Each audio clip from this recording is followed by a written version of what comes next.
Hi folks, just a short word to have with you today. Apparently they didn't like my last video. They deleted it within about 3 hours of uploading, and then later on the next day, today, they deleted my previous video as well. So I think that this channel is very likely going to go the way of the old channel pretty soon. The fact checkers are out there, folks, checking for facts, and if you have any facts, they delete your video. If you have any facts that they don't want people to know anyway. But you know, what I was pointing out on those last couple of videos was just how pear-shaped and how bad the situation's getting here in Australia. It really is getting bad. The Victorian government, with the complete refusal to address the issues and the wanton abuse of the police that they're directing against the people, I mean, it's kind of next level stuff, folks. The video the other day of that terrorist police officer, I mean, obvious psychopath. I mean, this man is obviously a dangerous and violent criminal, and the fact that he's wearing a police uniform is even more sobering. But yeah, the way he grabbed that woman by the throat and threw her to the ground, totally abused her, and then apparently she got charged with assaulting a police officer because she tried to defend herself against the terrorist actions of the police officer who was waging against her. And make no mistake about it, folks, this is terrorism. What the police are doing in Victoria is out-and-out terrorism. If you look at the Oxford English Dictionary, terrorism is defined as violence or the threat of violence carried out against civilians as a means of coercion. And this is exactly what the police are doing to the people in Victoria. They've stepped outside the law. They may claim they're operating within the law, but they're not. I mean, this whole pandemic is a hoax anyway. There is no coronavirus that's sweeping around doing all this terrible damage to the world. It's just the normal coronaviruses that people get every year, just the common flu. As I've said previously, we've had more people die of skin disorders in this country in the last 12 months than we had of COVID-19. So it should be pretty obvious to everybody that this is a scam. And when you see that level of brutality meted out towards people as well, you can see that this isn't about public safety. This isn't about helping the greater good or anything like that. You don't commit that sort of a wanton act of violence against a defenseless woman for the greater good simply because she isn't wearing a face mask. She incidentally even had a doctor's note to say that she couldn't wear a face mask. It was going to do damage to her. But the police officer didn't even ask her. He just walked up and grabbed her by the throat, started strangling her and dragged her along the wall and then threw her to the ground. Was pretty horrific to see.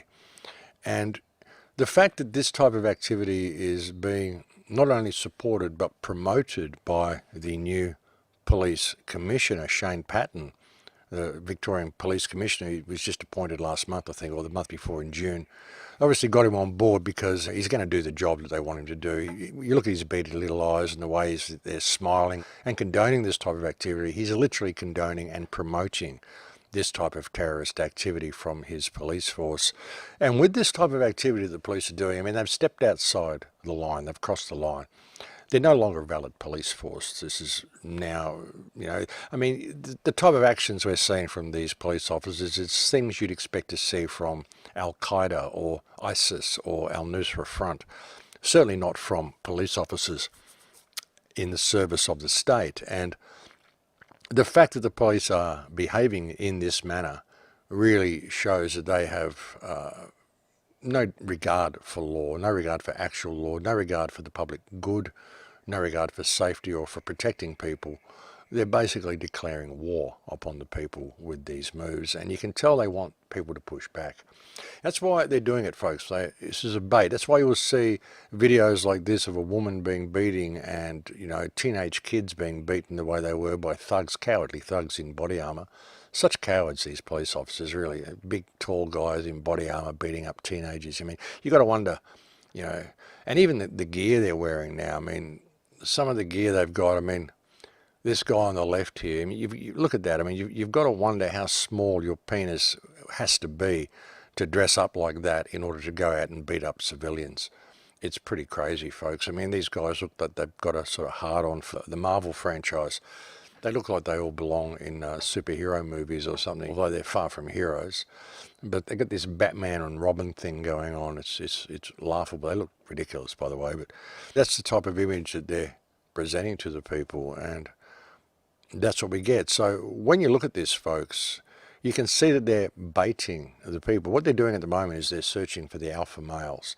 You know, when you see a woman getting beaten like that, your first option, I mean, it makes your blood boil. When you see a police officer doing that, it makes your blood boil. You want to get in there and just kick the guy's head in, you know, and that's what they want. That's what they want you to do, because they got their car full of 6 gay thugs there, all brain dead, all dressed like Batman as well, and they're waiting to come out and beat up whoever they can. Is there someone being beaten up? Is it a woman? Oh yeah, let me get involved. That's the attitude of these people. They just, you know, you see one terrorist in police uniform beating up one person, before you know it, there's 5 or 6 of them there beating him up.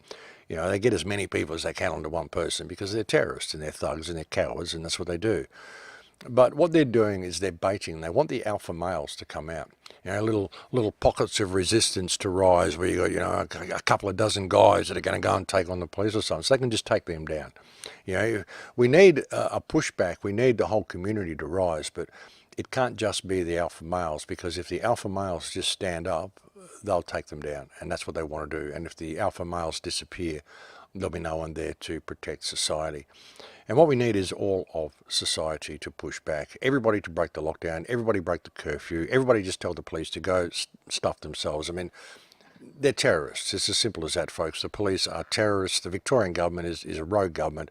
Victoria is essentially a terrorist state now, being run by a dictator who is basically in charge of a mercenary army. Because when you look at the Victorian police, they're registered as a non-entity with Dun & Bradstreet in the District of Columbia.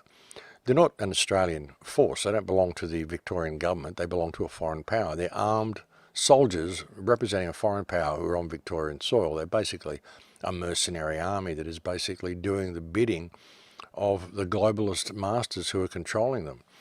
You know, and even the politicians, folks. I mean, the politicians are doing what they can to grease their own palms through this.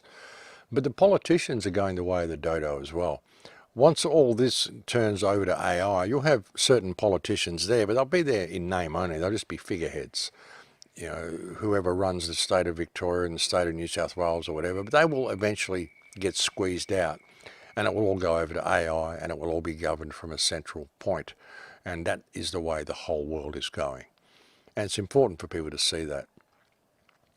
But we have to stop complying with this, folks. We're in a very, very dangerous situation. Very, very precarious situation. And if we don't push back now against this, then it's going to be game over. And the best way to push back is to stop complying with everything.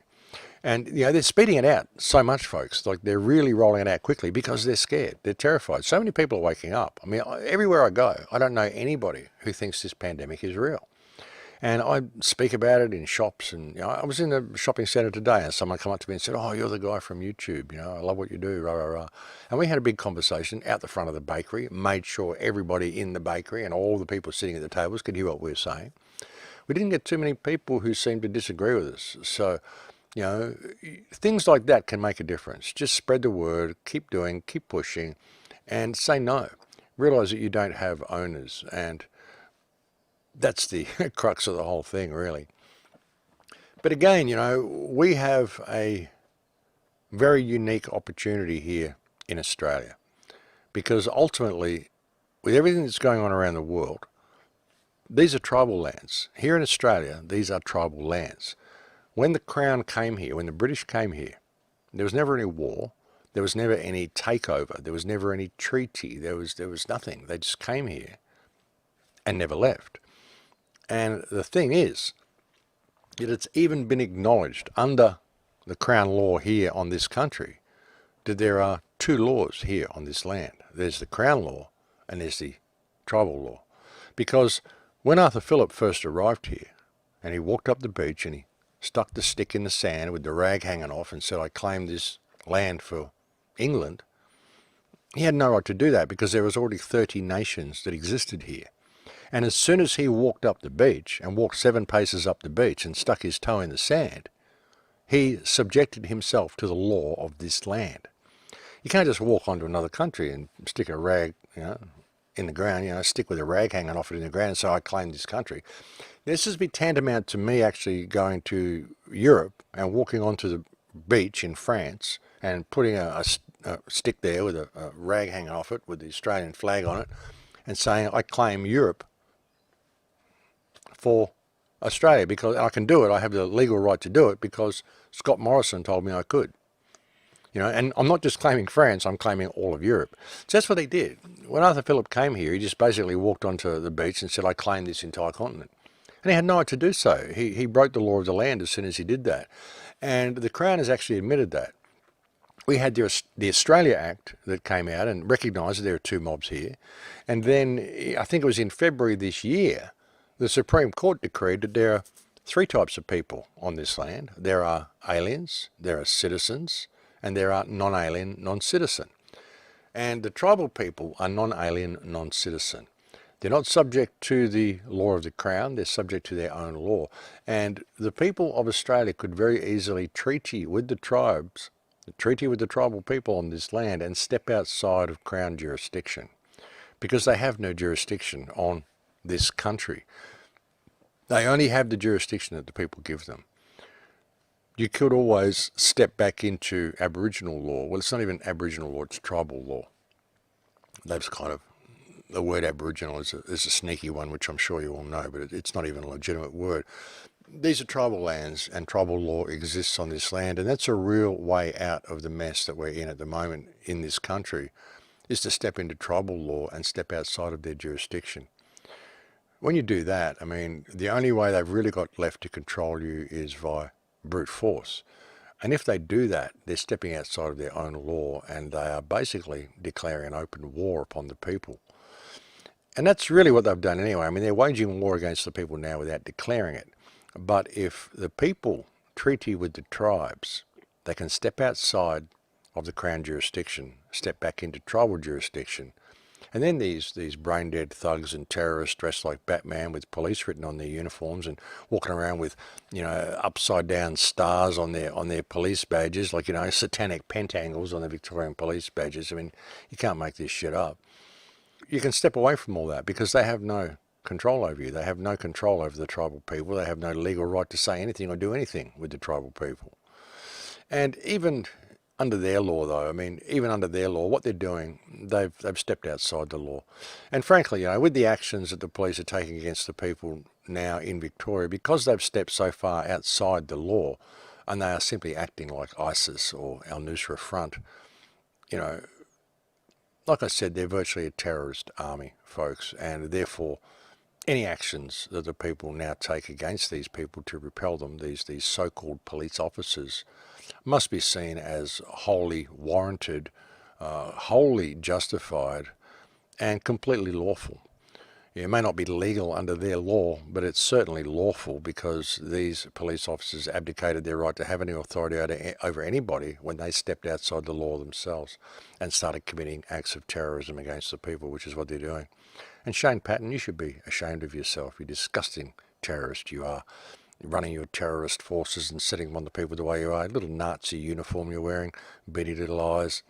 Yeah, I can tell you're part of the same club the politicians are involved with. And we know what they get up to.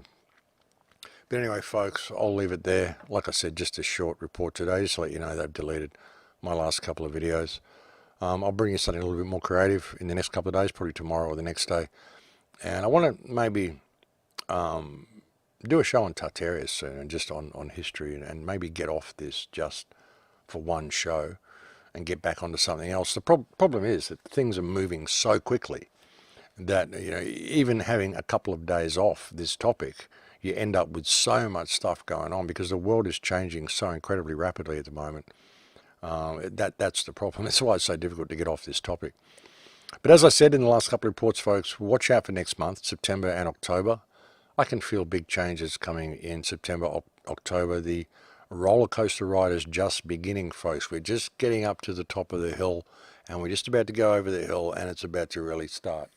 What we've experienced so far since March has just been the prelude for what's about to come. So hold on to your hats, folks, and get ready for the big ride.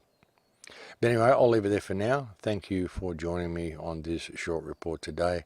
I'll look forward to speaking to you again soon. Thank you to all my friends. Thank you to all my subscribers. Thank you to all my patrons. And yeah, I'll speak to you again soon. Please take very good care until then. Stay strong, stay safe, stay powerful. In Lakesh.